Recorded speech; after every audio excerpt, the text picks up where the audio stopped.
बाकी हमारे साथी सिकेंद्र जी हैं, हमारे साथी कुलदीप जी हैं, हमारे साथी सूरज जी हैं, हमारे साथी प्रेम जी हैं, प्रगट्ठा जो साथी हैं विनोद जी हैं और तमाम जो साथी हैं दिलीप हैं, वीरेंद्र हैं, सभी साथियों का मैं आभार प्रकट करता हूं। और तमाम झारखंड के अलग अलग इलाकों में जाकर के हम लोगों ने अपने भाषणों के माध्यम से झारखंड के भीतर एक जन जागरूकता लाने का काम किया है।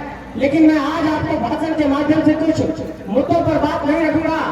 मैं इस बात पर आज आप लोगों का ध्यान केंद्रित करना चाहता हूं कि पिछले 2 दशकों के दौर में आप गौर करिए कि झारखंड में कोई बड़ी क्रांति नहीं हुई और जब एक क्रांति की शुरुआत हुई 21 दिसंबर 2021 से और जब रणधीर वर्मा चौक पर 10 जनवरी को झारखंड के माटी पुत्र टाइगर जयराम नेतो जी ने संबोधन दिया और जब तमाम सोशल मीडिया के प्लेटफॉर्म से ये संबोधन जन जन तक पहुंचा तो लोगों में एक उम्मीद जगी कि नहीं, वास्तव में झारखंड के भीतर कोई एक क्रांतिकारी पैदा हुआ है जो असल में झारखंडियत को जगाना चाहता है, झारखंड की भावना को जगाना चाहता है। और कई सामाजिक राजनीतिक कार्यकर्ता यहाँ पर हैं। मैं उन लोगों से ये पूछना चाहता हूँ कि क्या झारखंड की राजनीति के 2 दशकों के दौर में किसी ऐसे नेता में आज तक इतनी कुपत हुई कि महाराष्ट्र के बेलापुर में जाकर के इतना बड़ा सभा कर दे और प्रवासियों के सम्मेलन में आप लोगों ने देखा कि कितनी बड़ी भीड़ हुई।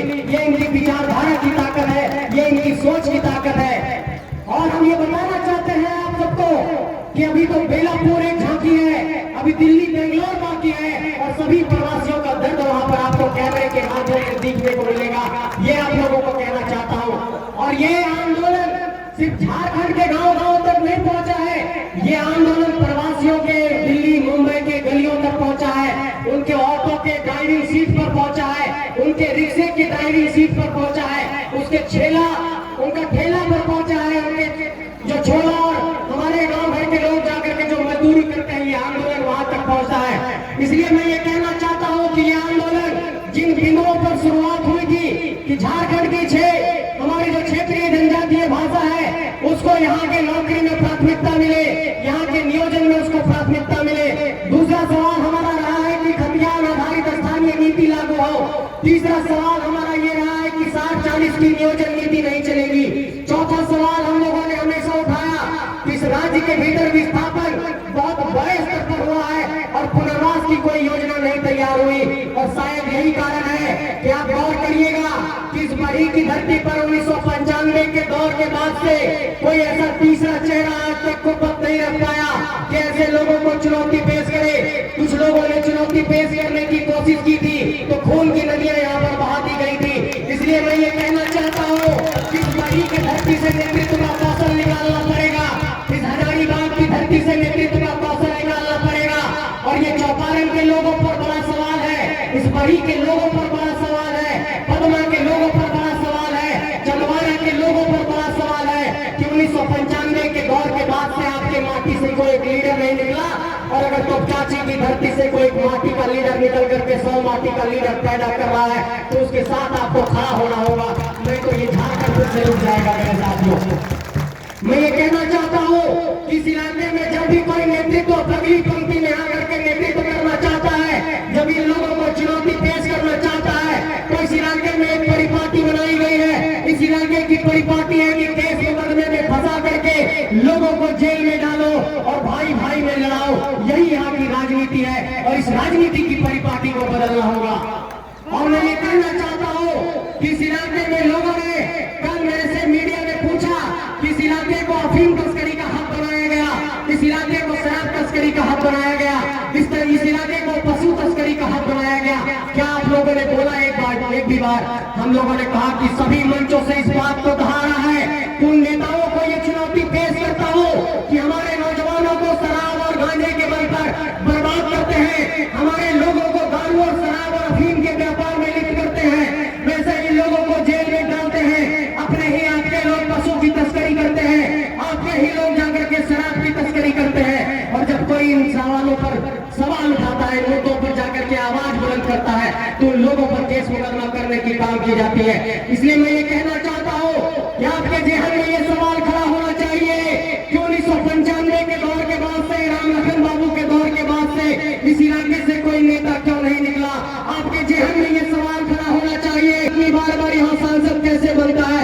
आपके जेहन में ये सवाल खड़ा होना चाहिए कि चतरा का सांसद बिहार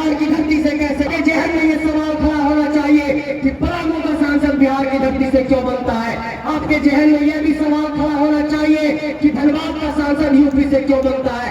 आपके जहन में यह भी सवाल खड़ा होना चाहिए कि गोड्डा का सांसद भागलपुर से क्यों खड़ा होता है, भागलपुर का आदमी गोड्डा का सांसद क्यों बनता है। क्या झारखंड की माटी में इतनी कुव्वत नहीं? क्या झारखंड की माटी बांझ हो गई है? क्या हमें अपने माटी से लीडर नहीं निकाल सकते हैं? इस पहलू पर आप लोगों को सोचना होगा। नहीं तो मैं ये भी कहना चाहता हूँ आप सबसे कि देखिए, झारखंड के भीतर हम लोगों ने बार बार ये कहा कि 4345 पंचायतों के भीतर एक विचारधारा को हम लोगों ने पहुंचाने का काम किया। और इस विचारधारा के नायक टाइगर जयराम महतो जी ने लगातार दिन रात को एक करके यहाँ पर सभाओं को संबोधित करते हुए झारखंड में जन जागरण किया है। और आपको आश्चर्यजनक होगा कि जिस शख्स को आप यहाँ पर देख रहे हैं वो सिर्फ 3 घंटा सोते हैं, रात में 4 बजे सोए हैं और अभी तक पिछले 2 सालों में लगभग 1000 से ज्यादा सभाएं इन्होंने की है और 2000 से ज्यादा बैठकों इन्होंने की है। ये इनकी कुव्वत है, ये इनकी प्रतिभा है, ये इनका कौशल है। और ऐसे कौशल की पूजा नहीं करेंगे तो माफियाओं की करिएगा। जो 10 रुपया का पेट्रोल भराएगा उसकी आप तरफदारी करिएगा तो यहाँ पर कभी भी सियासी हकूमत की आवाज नहीं बुलंद होगी। इसलिए यहाँ पर अगर हमारे अखिलेश समाज के भी लोग होंगे, उन लोगों को भी ये संदेश देना चाहता हूँ कि मेरे अजीज दोस्तों एवं बुजुर्गों, आपको अपने सियासी हकूमत की आवाज को बुलंद करना होगा, आपको अपना इत्तेहाद मजबूत करना होगा, आपको अपना शऊर बढ़ाना होगा। नहीं तो इस मुल्क के भीतर, इस जमहूरियत के भीतर जो लोकतंत्र है वो पैसे और पूंजी की एक परिपाटी बन गई है। और ऐसे लोगों को टक्कर देने के लिए सिर्फ विचारों के बल पर ही हम लोग इन लोगों को हरा सकते हैं। कई लोगों ने ये सवाल किया है कि कैसे इन लोगों को हराओगे, कैसे इन लोगों से चुनौती पेश करोगे। मैं आप लोगों से पूछना चाहता हूँ कि क्या किसी को 1 रुपए का पेट्रोल और डीजल दिया गया है? क्या किसी को 10 रुपया दिया गया है? नहीं दिया गया है। मीडिया के साथियों देख लीजिए। इसलिए मैं ये कहना चाहता हूँ कि ये एक वैचारिक ताकत है जिसके बल पर झारखंड के भीतर इतनी बड़ी बड़ी सभाएं हो रही है। और लोगों ने ये कहा कि बाबू तुम लोग बराबर बात करते हो कि झारखंड की भाषा, झारखंड की खतियार, इन सारे विषयों पर कैसे तुम लोग यहाँ पर एक नीति नियम बनाने के लिए क्या तुम्हारे पास एक तरीके से आइडिया है, क्या तुम्हारे पास रोड मैप है? हम लोगों ने कहा है कि हम लोगों ने सभी राज्यों के स्थापन किया, हम लोगों ने सभी राज्यों के नियोजन नीति का अध्ययन किया है। और इस बात की वकालत करने में कोई गड़बड़ी नहीं। अगर बिहार बिहारियों के लिए है, अगर महाराष्ट्र अगर बंगाल बंगालियों के लिए है, पंजाब पंजाबियों के लिए है, तो ये झारखंड झारखंडियों के लिए होना चाहिए। और कई लोगों ने ये कहा कि तुम लोग नफरत फैलाते हो। उन लोगों को ये जवाब पेश करना चाहता हो कि राष्ट्रीय एकता में हम विश्वास रखते हैं, इसीलिए इस तिरंगे से प्यार है, लेकिन इस पीले रंग से, इस हरे रंग से, झारखंड की हरियाली से भी उतना मोहब्बत है, इसलिए अपने हक के लिए लड़ रहे हैं। इसलिए झारखंड का एक एक नौजवान गलियों में जाकर के इस आंदोलन को एक मुकाम तक पहुंचाने का काम कर रहा है। इसलिए एक बात ये कहना चाहता हूँ कि अगर इस आंदोलन को हम लोगों ने मिलकर के मुकाम नहीं दिया, इस आंदोलन को अगर हम लोगों ने मुकम्मल नहीं किया, इस लड़ाई को अगर हम लोग अगली पंक्ति में नहीं ले गए, तो आने वाले दशकों में ये झारखंड पुनः बर्बाद हो जाएगा। सामने आप देखिए, यहाँ पर टोल प्लाजा के हमारे कर्मी हैं, उनके साथ शोषण होता है। रियाडा के कर्मी हैं, उनके साथ शोषण होता है। NH का आज तक यहाँ पर रोड नहीं बन पाया। कई ऐसी सारी समस्याएं हैं कि जहां पर आपको ये नजर आएगा कि इस इलाके में नेतृत्व की एक बहुत अच्छी जरूरत है, एक बेहतर नेतृत्व की जरूरत है। इसलिए ये कहना चाहता हूँ कि लोगों को जवाब देने के लिए सिर्फ हौसले की बुनियाद पर ही हराया जा सकता है। इसलिए सभी सभाओं में हम लोगों ने कहा कि लोगों से लड़ने के लिए जहां पर भी जिस तरीके से, जिस मोर्चे पर, जिस रूप में टकराना पड़ेगा, ये नौजवान टकराने को तैयार है, ये लड़ाई से पीछे नहीं हटेंगे, ये भरोसा आप लोगों को दिला रहे हैं। और एक सवाल और हम लोगों से किया जाता है कि क्या तुम लोगों के पास पैसे की ताकत है, पूंजी की ताकत है? पैसे और पूंजी की राजनीति के इस दौर में तुम लोग कैसे अपना संगठन खड़ा करोगे? कैसे तुम लोग चुनावी राजनीति में जाकर के इन लोगों को चुनौती पेश करोगे? मैं ये कहना चाहता हूँ कि जहाँ भी सभाएं हुई, चतरा में सभा हुई तो हमारे कई साथियों पर FIR दर्ज किया गया, डुमरी में सभा हुई तो कई साथियों पर FIR दर्ज किया गया, और हमारे केंद्रीय अध्यक्ष पर तो अभी तक लगता है 100 से अधिक FIR दर्ज हो गए होंगे। तो क्या पुलिस के FIR ने आंदोलन को रोक दिया? आज आपके सामने जयराम महतो जी यहाँ पर साक्षात बैठे हुए हैं। इसलिए हम कहना चाहते हैं पुलिस प्रशासन के भी लोगों से कि पुलिस के FIR से ये आंदोलन नहीं रुकेगा। 144 की धारा लगाने से ये आंदोलन नहीं रुकेगा। 353 की धारा लगाने से ये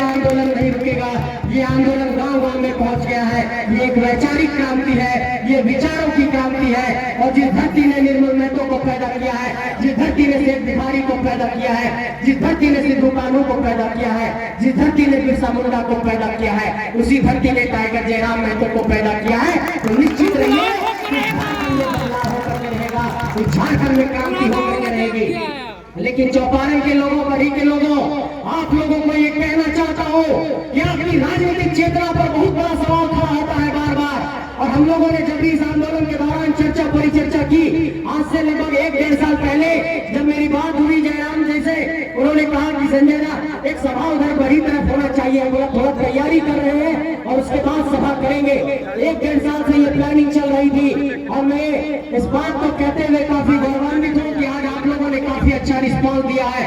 इसलिए मैं कहना चाहता हूँ कि नौजवानों, जो हमारे भाई कहते हैं कि उनको नौजवानों फिर से इनकलाब आया है, जो लगातार वो कहते हैं कि झारखंड की गलियों से एक आवाज आया है, उठो नौजवानों, इनकलाब आया है। इस इनकलाब का लाभ रखिए, इस इनकलाब को आगे बढ़ाइए। ये एक नए इनकलाब की आवाज है, ये एक नए आंदोलन की आवाज है, ये एक नए क्रांति की आवाज है और इस क्रांति की धारा को कोई रोक नहीं सकेगा। चाहे झुमरा पहाड़ हो, चाहे दनुआ का जंगल हो, चाहे सारंगा का जंगल हो, चाहे झारखंड का कोना कोना हो, हर जगह ये आंदोलन पहुंचा है।